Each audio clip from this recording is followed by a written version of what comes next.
ہر سو زخمی، ہر سو لاشیں، ہر سو بہتا خون، امت والے امت کا ہے کتنا سستا خون۔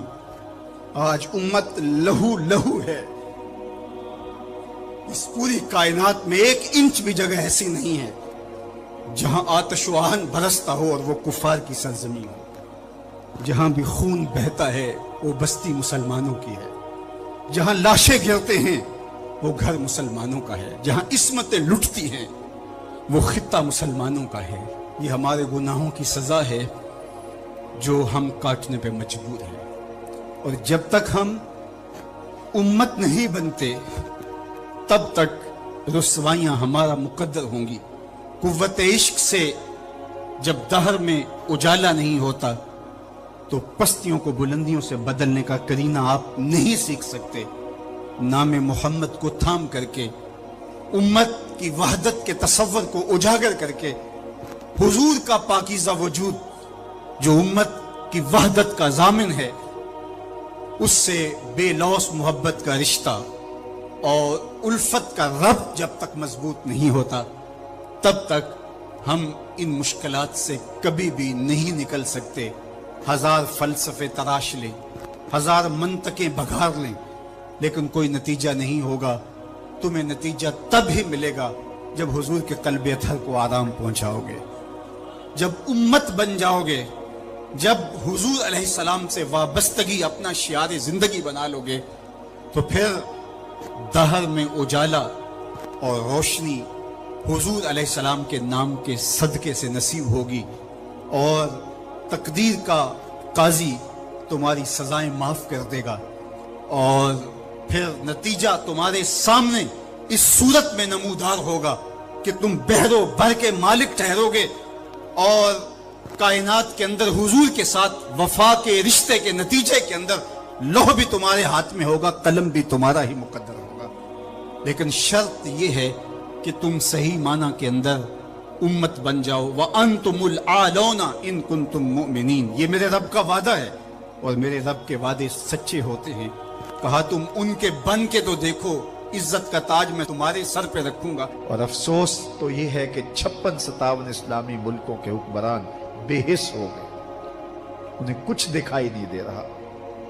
انسانیت لٹ رہی ہے، انسانیت کا جنازہ اٹھ رہا ہے۔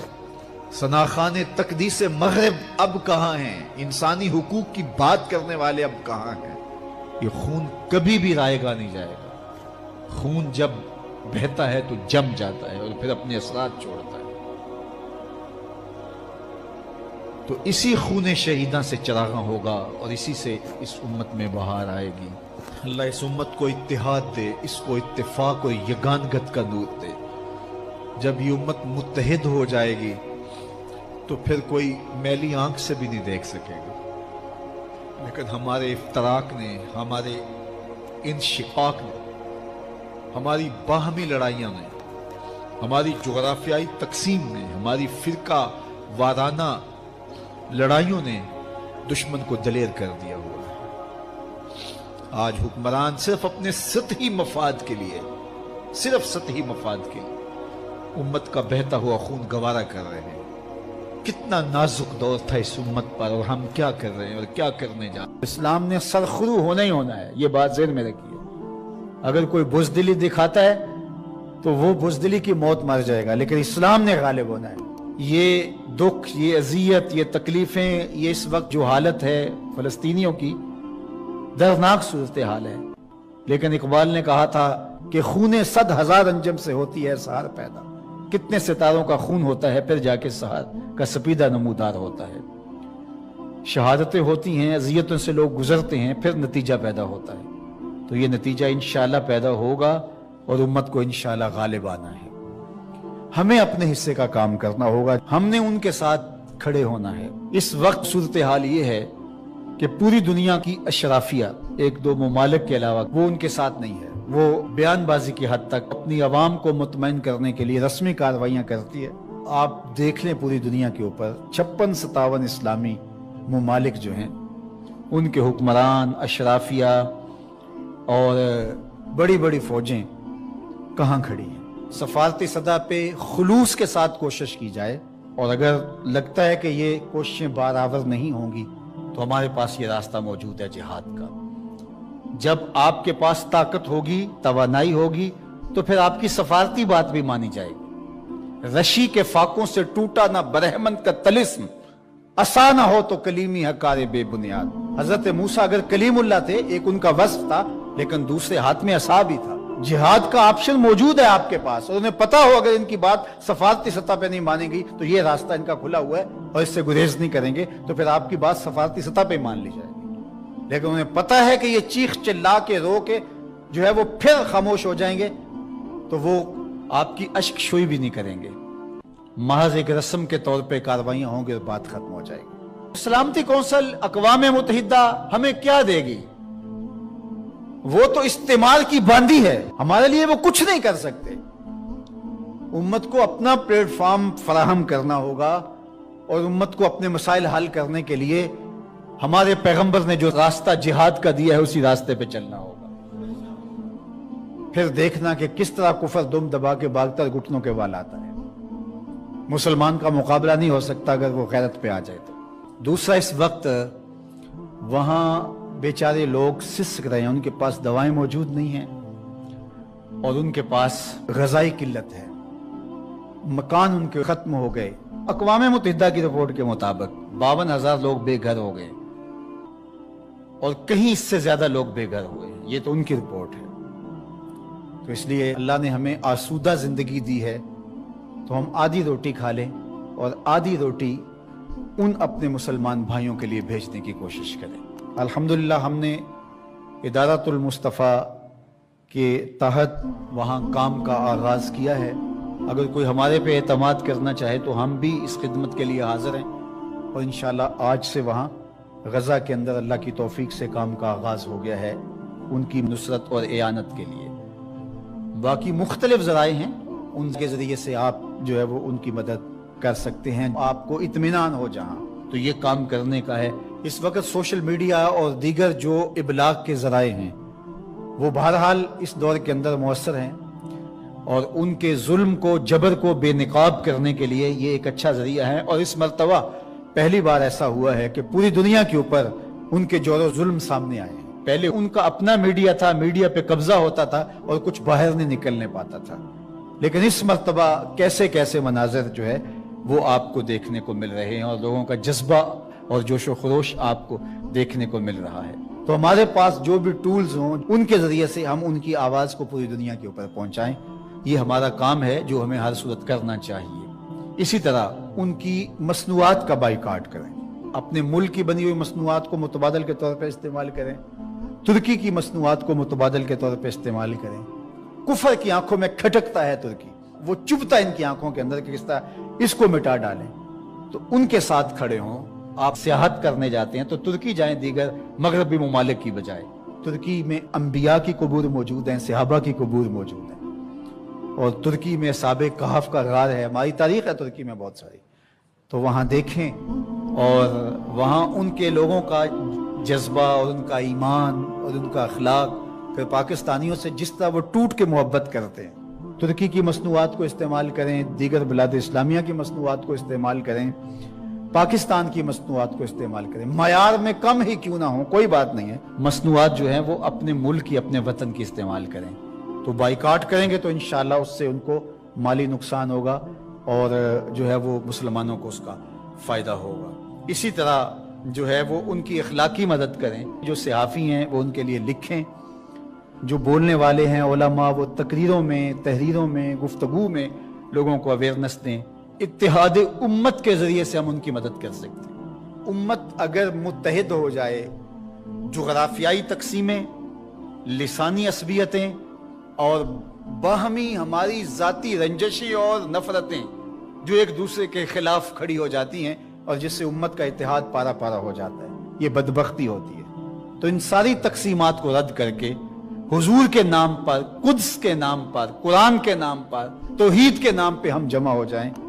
الکفر ملت واحدہ، سارا کفر ایک ملت ہے، تو مسلمان کیوں جمع نہیں ہو سکتے ہیں؟ حضور کے نام پہ سب جمع ہو جائیں. امت کی وحدت اس بات کا پیغام ہے کہ دشمن کے چھکے چھوٹ جائیں. آج وہ پکار رہے ہیں این العرب، این انتم یا جنون المسلمین، کہاں ہو مسلمانوں تم؟ نہتے لڑ رہے ہیں، نہتے لڑ رہے ہیں۔ لیکن یہ بات ذہن میں رکھیے گا کہ حق کبھی دبا نہیں کرتا۔ الاسلام یالو ولا یولا علیہ، اسلام ہمیشہ غالب رہے گا۔ اور پھر اس خطے کے بارے میں تو اللہ کے محبوب کے فرامین بہت واضح ہیں۔ دمشق کے دروازوں پر اور بیت المقدس کے آس پاس ایسے لوگ قیامت تک موجود رہیں گے کہ لوگوں کا ان کو تنہا چھوڑ دینا ان کو نقصان نہیں پہنچائے گا۔ اور فرمایا کہ وہ حق پر کھڑے رہیں گے یہاں تک کہ حضرت امام مہدی اور حضرت عیسیٰ کے عساکر کے ساتھ شامل ہو جائیں گے۔ اور وہ منظر کتنا دل فریب ہوگا جب حضرت عیسیٰ تشریف لائیں گے، اور یہ اس وقت امت 3 حصوں میں بٹ چکی ہوگی، اور یہ بالکل حالات اب ادھر جا رہے ہیں۔ ایک حصہ کٹ چکا ہوگا، شہید ہو چکا ہوگا، ایک فرار کا راستہ اختیار کر چکا ہوگا، بزدلوں کا ٹولہ، اور ایک لڑ رہے ہوں گے۔ حضرت عیسیٰ ان کے پاس آئے، اللہ اکبر، اور انہیں کہیں گے کہ اب بتاؤ کیا کرنا ہے، میں بد دعا کرتا ہوں یہ غرق ہو جائیں گے، یا پھر یہ ہے کہ ان کے خلاف ہم لڑنے کے لیے تیار ہیں۔ وہ کہیں گے کہ ہم لڑ کے جہاد کر کے فتح حاصل کرنی ہے۔ حضرت عیسیٰ علیہ السلام کی ہمراہی میں جہاد اسلام ہوگا۔ اللہ اکبر، صحیح بخاری کی روایت ہے، تمام رجال ثقہ ہیں۔ میں اب میری زبان نہ کھل جائے، بڑی کوشش کی گئی کسی طرح سے حضرت امام مہدی کے نزول والی حدیثوں کو ضعیف قرار دیا جائے، آج سے چند سال پہلے محققین بٹھائے گئے کسی ملک میں، لیکن نہیں کر سکے۔ اور یہ حدیث بخاری میں ہے، اور اس سے ملتی جلتی باقی صحیح حدیث میں بہت ساری حدیث ہیں۔ اللہ کے محبوب علیہ السلام فرماتے ہیں کہ وہ وقت آئے گا کہ جب حضرت عیسیٰ علیہ السلام کے انفاس کی خوشبو سے ہی دجال پگھلنا شروع ہوگا، اور یہ فرار کا راستہ اختیار کرے گا، اور فرمایا مقام میں لط پہ قتل کر دیا جائے گا، بھاگتا ہوا۔ اللہ اکبر، بھاگتا ہوا مارا جائے گا۔ وہ جو جس پہ ناز ہے، اور وہ کہتے ہیں 1000 سال حکومت اس کے آنے پہ ہم کریں گے، اور ہیکل سلیمانی بنانے کے لیے یہ بےتاب ہیں، اور وہ تخت داؤدی جو رکھا ہوا انگلینڈ کے اندر، وہ یہاں ہیکل سلیمانی میں رکھنے کے لیے بےتاب ہے کہ یہاں آ کے ہمارا مسیحا بیٹھے گا۔ وہ ان کا مسیحا بھاگتا ہوا مارا جائے گا، اور یہاں 6 ماہ کے بچے بھی سینے پہ گولیاں کھا رہے ہیں۔ یہ مسلمان کا جذبہ ہے، یہ ان کی طاقت ہے۔ پھر حضور علیہ السلام نے فرمایا کہ جب مقام لد پہ اس وقت جو ایک چھوٹا سا دیہات تھا، تو اس وقت لوگ کہتے تھے یہ لد چھوٹا سا دیہات ہے، یہاں کیسے فرار ہوگا، لیکن آج دنیا کو پتہ چل گیا دنیا کا حساس ترین ایئرپورٹ یہی ہے، اور 2 ٹرمینل اس کے بند ہیں جو انتہائی ہنگامی صورتحال کے لیے رکھے گئے۔ تو اب سمجھ آئی کہ دجال یہاں سے بھاگنا شروع ہوگا، اور یہاں حضرت عیسیٰ کے ہتھے چڑھ جائے گا، خنزیر کو بھی قتل کریں گے اور دجال کو بھی قتل کریں گے، صلیب کے نشان کو بھی توڑیں گے، اور پھر اسلام کو اللہ مسلمانوں کو یوں فتح دے گا کہ حضور نے فرمایا کہ اگر کسی پتھر کے نیچے، بخاری کی روایت ہے، پتھر کے پیچھے، پہاڑ کی اوٹ میں، کسی غار میں، کھو میں، کسی جگہ پہ بھی کوئی یہودی چھپ کے جان بچانا چاہے گا تو وہ پتھر بھی آواز دے گا کہ یہ ظالم میرے پیچھے چھپا ہوا ہے۔ اللہ اکبر۔ پھر شرق سے لے کر غرب تک، شمال سے لے کر جنوب تک، کائنات کی کوئی چھت ایسی نہیں ہوگی جہاں میرے نبی کے نام کا جھنڈا نہیں جھول رہا ہو۔ اللہ اکبر۔ اللہ اسلام کو غلبہ اور قوت اور طاقت اور توانائی عطا کرے۔ اور میرے اور آپ کے آقا و مولا نے فرمایا والذی نفسی بیدہ لینزلن عیسی ابن مریم ثم لئن قام علی قبری فیقول یا محمد لاجیبنہ۔ فرمایا مجھے قسم ہے اس رب کی جس کے قبضے میں میری جان ہے، عیسیٰ ابن مریم آئیں گے، یہ سارا کام مکمل کرنے کے بعد حضور کی بارگاہ میں حاضر ہوں گے، حضور کے روضہ انور کے پاس۔ جب کام جرنیل مکمل کر لیتا ہے تو پھر سیلوٹ کرتا ہے اپنے باس کو، تو حضور کی خدمت میں جائیں گے۔ لَيَنزَلَنَّ عِيسَىٰ ابْنُ مَرْيَمَ ثُمَّ لَئِن قَامَ عَلَىٰ قَبْرِي، پھر وہ میری قبر پہ، میرے روزے پہ آئیں گے۔ فَيَقُولُ يَا مُحَمَّدْ، اور قبر پہ کھڑے ہو کے مجھے یا محمد کہہ کے آواز دیں گے۔ لَأَجِيبَنَّهُ، فرمایا قسم ہے رب کی میں قبر سے آواز دوں، اس کی آواز کا جواب دوں۔ اللہ اکبر۔ وہ منظر اللہ نے نصیب کرنا ہے۔ دعا کرو اللہ ہماری نسلوں کو امام مہدی کے ذاکر میں شامل کرے۔ حضرت عیسیٰ کے لشکروں میں شامل کرے، بلکہ حضور نے فخر سے فرمایا وہ وقت کیسا ہوگا جب عیسیٰ ابن مریم آئیں گے لیکن امام تم سے ہوگا۔ جب آئیں گے تو تازہ غسل کی طرح قطرے ٹپک رہے ہوں گے آپ کے وجود سے، اور اقامت ہو چکی ہوگی، فجر کی نماز کا وقت ہوگا۔ حضرت عیسیٰ علیہ السلام جو ہیں وہ آئیں گے تو حضرت امام مہدی انہیں کو اشارہ دیں گے کہ آپ آئیں نماز پڑھائیں، تو وہ کہیں گے نہیں آپ ہی پڑھائیں۔ تو یہ واقعہ بیان کرنے کے بعد حضور نے فرمایا وہ وقت کیسا شاندار ہوگا جب ابن مریم آئیں گے لیکن امام تم سے ہوگا۔ اللہ اکبر۔ اللہ نے تو اللہ کی بارگاہ میں یہ دعا کرو کہ ہمیشہ حق اور حقانیت کے ساتھ ہمیں کھڑا ہونے کا جذبہ عطا کر دے۔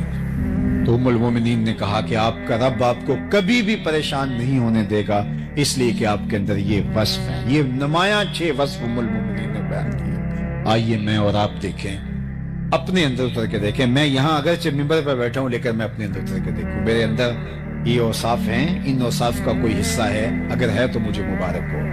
آپ بھی یہاں بیٹھے بیٹھے اپنے اندر اتر کے دیکھیں کہ ان 6 اوصاف کو، جو بڑے نمایاں واضح کھلے وصف ہیں میرے حضور علیہ السلام کی سیرت کے، جو حضور سیدہ خدیجۃ الکبریٰ برجستہ بیان کرتی ہیں، یہ اوصاف ہمارے اندر موجود ہیں۔ اگر موجود ہیں تو آپ کو مبارک ہوگا، اور اگر نہیں تو میں آپ کو ملامت نہیں کرتا، اور میرے میں نہیں ہے تو آپ مجھے ملامت نہ کیجیے۔ ہم آج سے عزم کر کے یہاں سے اٹھیں گے، یہ 6 وصف اپنے اندر پیدا کرنے کے لیے جد و جہد کریں گے۔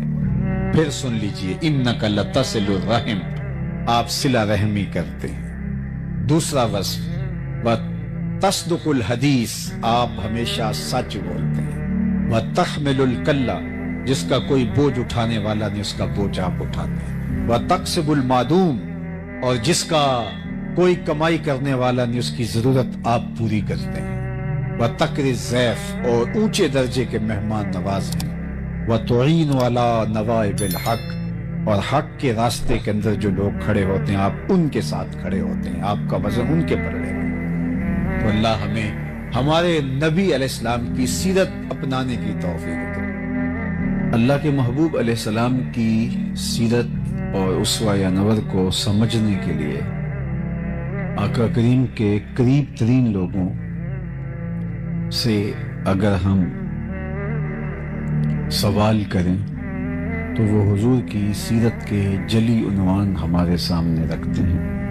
ام المومنین حضرت سیدہ عائشہ رضی اللہ تعالی عنہا سے جب حضور کی سیرت کے بارے میں، اخلاق کریمانہ کے بارے میں سوال ہوا تو انہوں نے برجستہ کہا، کان خلقہ القرآن، اے پوچھنے والے ان کی سیرت دیکھنی ہے تو قرآن کھول کے بیٹھ جاؤ۔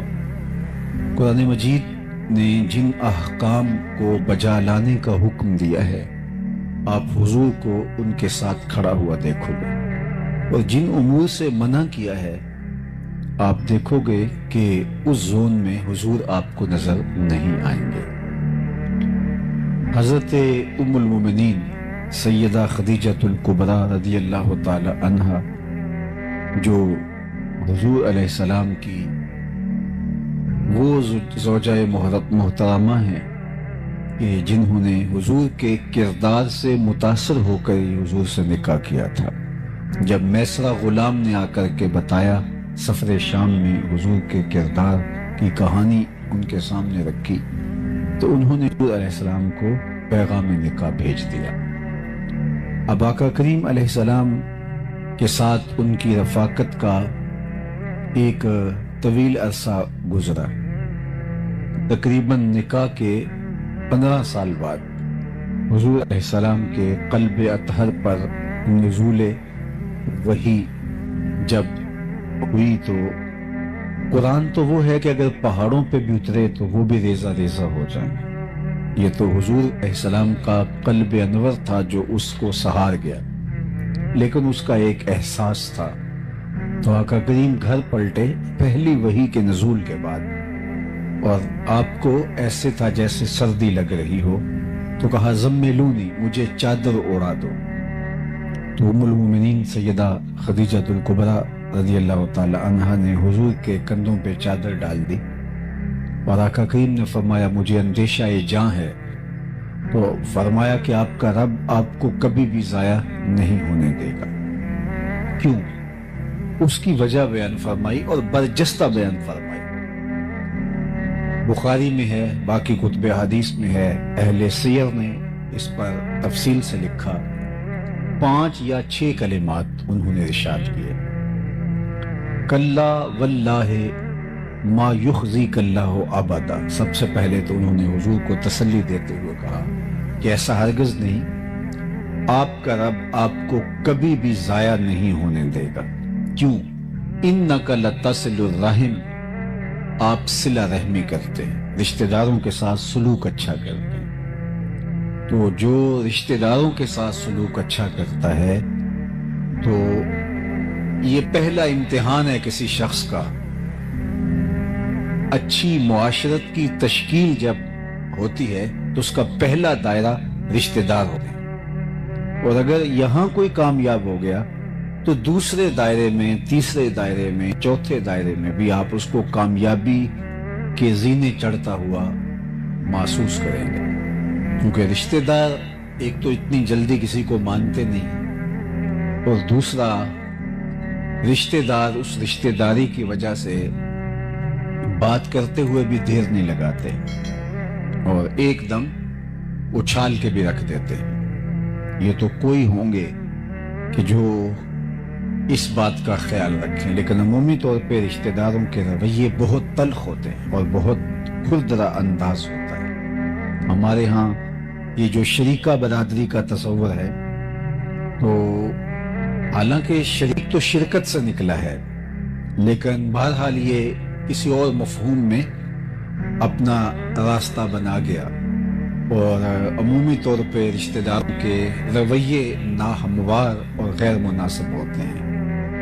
اور انسان کو بھی غصہ زیادہ آتا ہے، یہ تو میرے اپنے ہیں، انہوں نے میرے ساتھ یہ سلوک کیوں کیا، تو تلخی بھی زیادہ بڑھتی ہے.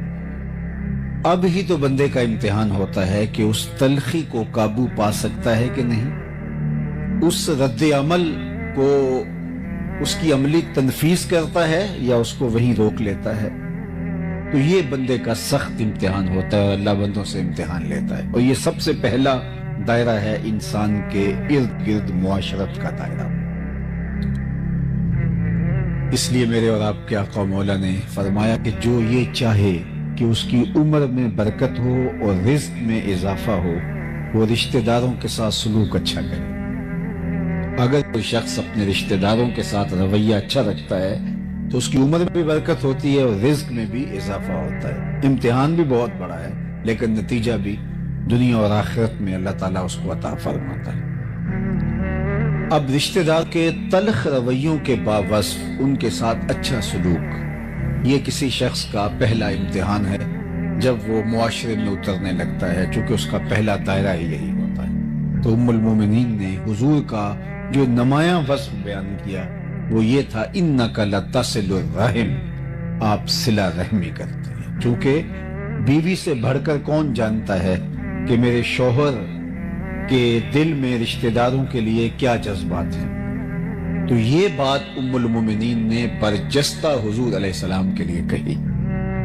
اور پھر آپ حضور کی ساری زندگی دیکھ لیں، رشتہ داروں نے جو کچھ کیا، تبا لک ہنالک سائر الیوم لہذا جمعتنا. معاذ اللہ حضور شہادت کی انگلی اٹھا کے واز کرتے تھے، اور جس نے اس پر آوازہ کسا وہ رشتے میں چچا لگتا تھا.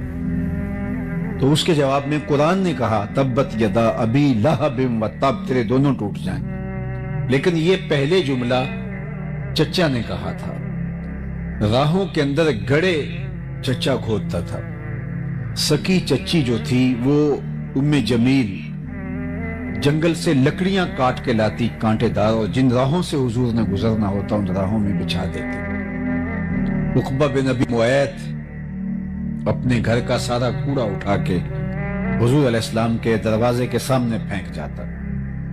آقا کریم علیہ السلام کے گلے کے اندر کپڑا ڈال کر کے تاؤ بھی اسی نے دیے تھے. حالت سجدہ میں حضور علیہ السلام پر اوجھیں ڈالی گئی. تو یہ کتنا دردناک رویہ تھا، اور یہ سب کچھ کیا تھا رشتہ داروں نے. آج اللہ کے محبوب جب مکے میں فاتح بن کے داخل ہوئے تو سب تھر تھر کانپ رہے تھے. 10,000 اصحاب